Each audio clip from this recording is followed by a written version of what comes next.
श्री स्वामी समर्थ. जय जय स्वामी समर्थ. चला तर मग आज आपला विषय आहे, स्वामी सेवा करत असाल, स्वामी सेवा करूनसुद्धा तुमच्या काही मनोकामना पूर्ण होत नसेल, तुमचे कोणते कार्यामध्ये अडथळा येत असेल, तुमच्या मनासारखं घडत नसेल, तर तुम्ही काही चुका करत आहात का? स्वामी सेवा करत असताना काही नियम पाळायचे असतात. स्वामी सेवा करूनसुद्धा आपले काही प्रश्न सुटत नसेल, तर तुम्ही सेवा करत असताना काही तुमच्याकडनं कळत नकळत चुका होतात का, ते आपल्याला पाहायचं आहे. स्वामी सेवा करण्यापूर्वी आपल्याला काय करायचं आहे? श्री स्वामी समर्थ महाराजांसमोर आपलं जे काही समस्या आहे ते सांगायचं आहे. सांगताना आपल्या हातामध्ये एक नारळ, खडीसाखर घ्यायचं आहे आणि आपले जे काही समस्या आहेत ते स्वामीला सांगायचं आहे. आपलं नाव सांगायचं आहे, आपलं गोत्र सांगायचं आहे. कसं सांगायचं मी तुम्हाला सांगते. आपल्याला स्वामीसमोर बसायचं आहे. स्वामीसमोर बसताना आपल्याला स्वामीसमोर एक दिवा लावायचा आहे. आपण घरामध्ये करत असाल, स्वामीला काही आपलं प्रश्न सांगत असाल, तर आपण घरामध्ये स्वामी महाराजांचा फोटो असायला पाहिजे.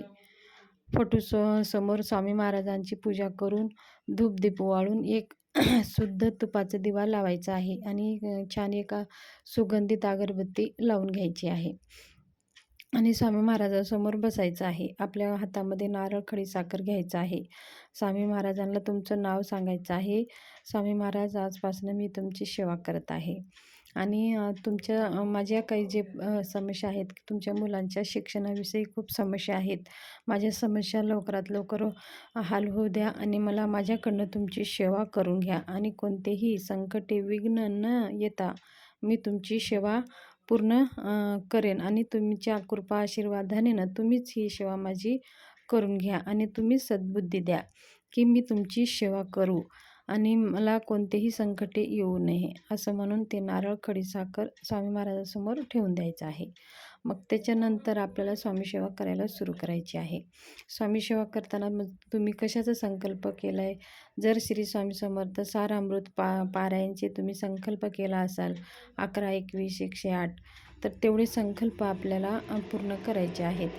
आणि समजा तुम्ही मंत्राचं केला असाल, 1,00,000 मंत्र, 6,00,000 मंत्र ह्याचं जर अनुष्ठान केला असाल किंवा तुम्ही तारक मंत्राचा अनुष्ठान करत असाल, तर कशाचं अनुष्ठान केलेलं आहे ते आपल्याला आधी तेच अनुष्ठान आपल्याला पूर्ण करायचं आहे. स्वामी महाराजांना जे काही आपण सेवा सांगितलेली आहे ती सेवा पूर्ण करायची आहे. जर काही कारणाने एखाद्या दिवशी अडथळा आले, तर आपल्याला पुढचं ते पूर्ण सेवा कंप्लीट करून घ्यायची आहे.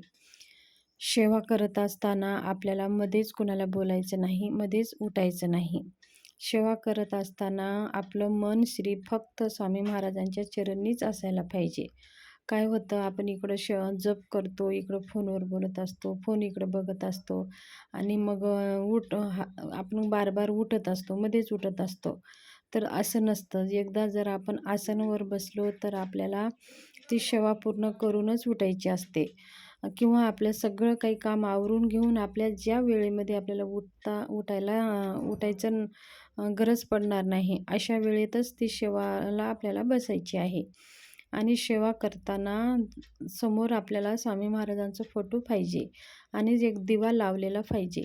कोणतीही सेवा करताना आपण अग्नीच्या साक्षीनेच करायची असते. आपण जर दिवा लावला नाही, काही नाही, अगरबत्तीसुद्धा लावली नाही, असंच आपण स्वामी महाराजांसमोर बसलेलो आहोत, सेवा करतोय, मग आपले काहीच प्रश्न सुटत नाही. तर असं पण सेवा करताना ही नियम चुकीचे आहेत. आपल्याला स्वामी महाराजांचा फोटो पाहिजे, समोर एक दिवा पाहिजे आणि एक अगरबत्ती लावायची आहे. बसायला एक आसन घ्यायचं आहे. ते आसन फक्त आपण देवासाठीच वापरायचं आहे, इतर कोणत्या कामासाठी ते आसन वापरू नये.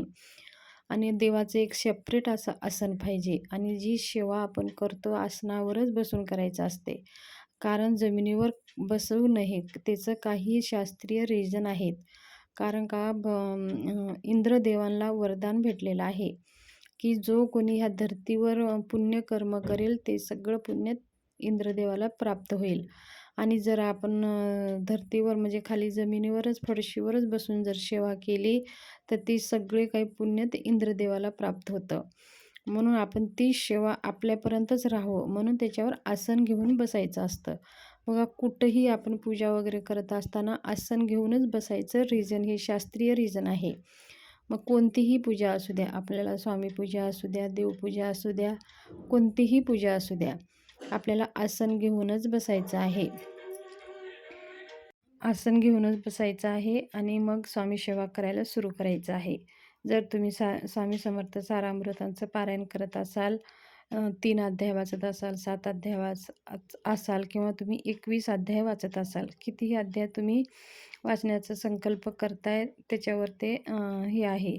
तर जेवढं तुम्ही दररोज अध्याय वाचता तेवढे अध्याय झाल्यावरच आपल्याला तिथून उठायचं आहे. माळ जप करताना सुद्धा आपल्याला सगळी माळ जप करताना एकदम एकाग्र मन करून श्री स्वामी समर्थ, श्री स्वामी समर्थ, श्री स्वामी समर्थ, साक्षात आता स्वामी महाराजांचं मूर्ती फोटो समोर असं डोळ्यासमोर येईल अशी एक भावना मनामध्ये ठेवायची आहे. स्वामी महाराज समोर बसलेले आहेत आणि स्वामी महाराज आपलं सगळं काही दुःख, घरानाप, संकटे सगळं काही स्वामी महाराज ऐकत आहेत.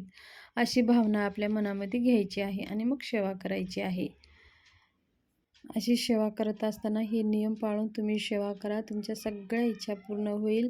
100% कारगर हा आहे स्वामी महाराजांची सेवा. तर ही माहिती तुम्हाला कशी वाटली? आवडली असेल तर शेअर, सबस्क्राईब, लाईक करा. धन्यवाद.